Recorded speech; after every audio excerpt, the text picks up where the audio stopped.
guys, it's your best fight friends. I'm Rachel, that's Kelsey, and today we're bringing you a special hits and misses of, well, this is a hits and misses of Real Talk with Kelsey and Rachel, but Kelsey also writes a hits and misses column for the Sweet Science that posts on Mondays. So, Kelsey, the long-awaited return of the Sweet Science's Hits and Misses column by Kelsey McCarson. Excited that it's back, Rachel.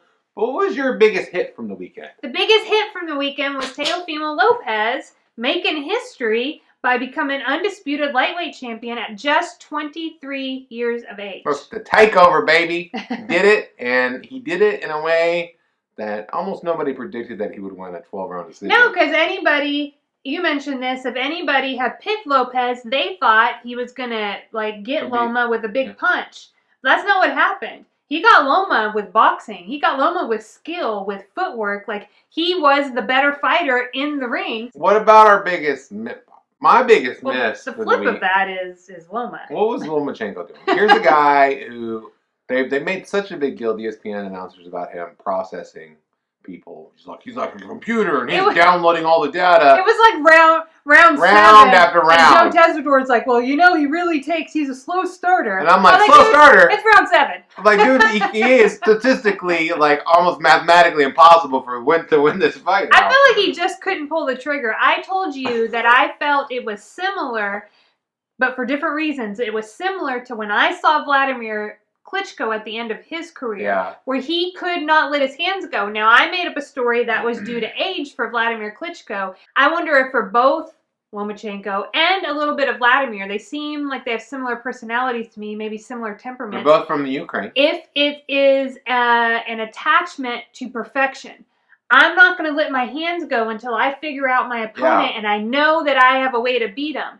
Sometimes you're in the ring with somebody and your opponent's so good that you got to take some chances and some risks. And it's like those pieces never fell into place for Lomachenko. And then by round 8, I felt more out of desperation. He let his hands go a little bit. Then from round 8 to 12, round 8 to 12 were fun to watch and a good fight. Imagine being Kelsey McCarson and telling all your UFC friends, hey, like Stephen McCarty from Heavy, hey man, I know you don't normally watch boxing, but this is a really big fight in boxing. It's going to be a great fight. Has Vasily Lomachenko. Some people think he's the best fighter in the sport. We're just make a big deal of it. And then how I felt after 6 rounds, I was like... Lomachenko really didn't live up to that. I will say, if you're a boxing fan, this was a big fight because of the undisputed status that was at stake. I enjoyed watching the fight, but I enjoy watching Guillermo Rigondeaux fight. And Arslan Divar, so I like boxing. Yeah, I think the expectations were higher than this. That it would be a more entertaining fight to watch. On this very show, Abe Gonzalez likened this to the first Sugar Ray Leonard versus Roberto Duran fight, which was an epic slugfest. All right. This was not that, but it was a great win for Lopez, who, speaking of Abe Gonzalez, from MMAfights.com, picked Lopez to win the fight, and he did. Oh, yeah. Congrats on that.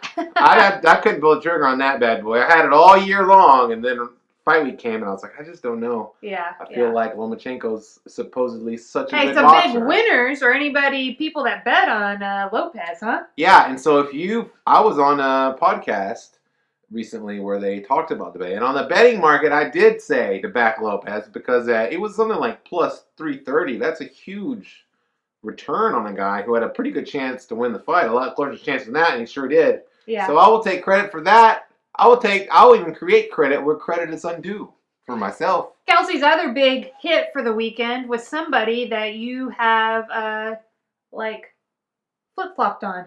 Berlanga. My dude, Edward Berlanga. Yeah, okay. This is the super middleweight prospect that fought on the top rank on ESPN card.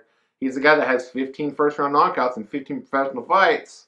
I don't know. Boxing was gone for a while, and now it's back, and I like it now. Let's see how many times he can do that. I will say against this guy, the guy he fought had never been knocked out before. So. And he had it's not like he was 3-0. He was, 20. I think he had 20-something fights on his record. They're doing their due diligence as matchmakers. Yeah. So that the reason you had an issue with this, because in boxing, as you know, early records for prospects can often be padded because they're not put up against the toughest opponents all the time. Sometimes, I mean, we're probably glad we don't see some of these fights, and they maybe should be sanctioned early on.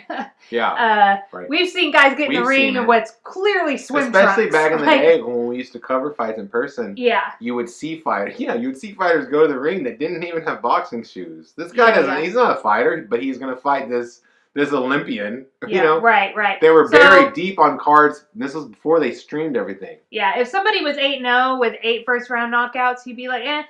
If you're 15-0 with 15 first-round knockouts, I'm starting to think that's saying something because, I mean, now, either this kid is always going to be that, and then it's great, but if he's not, he really needs to get some rounds. We're not going to give you all the hits or misses here because we want them to go read the article. We're going to leave it in the show notes, Rachel. But I will say this one last thing about hits and misses. There's only one other one you wrote about. Well, there's 2 other ones. There's 5 in total. Is there? I thought it was. Complementary programming. ESPN putting not counter programming itself between boxing and the UFC. I thought that was great because I saw a lot of the people that love the UFC and would normally have not watched the UFC card to watch a boxing card. They didn't have to make that choice. And so I saw a lot of people that normally do that watching the big boxing card. I think that's great. I love that Top Rank and the UFC and ESPN somehow we're working all that together, and I think that's for the betterment of both sports. And what's for the betterment of Real Talk with Kelsey and Rachel is you hitting that subscribe button. So just do it. Don't, worry about the artificial intelligence out there that's causing the social dilemma going on in the world right now, Rachel. Don't worry about that. Just click You've subscribe. Literally covered your entire hits and misses. I don't know that. Click subscribe. Also, make sure you have notifications turned on for us, so that we ruin your entire lives. What?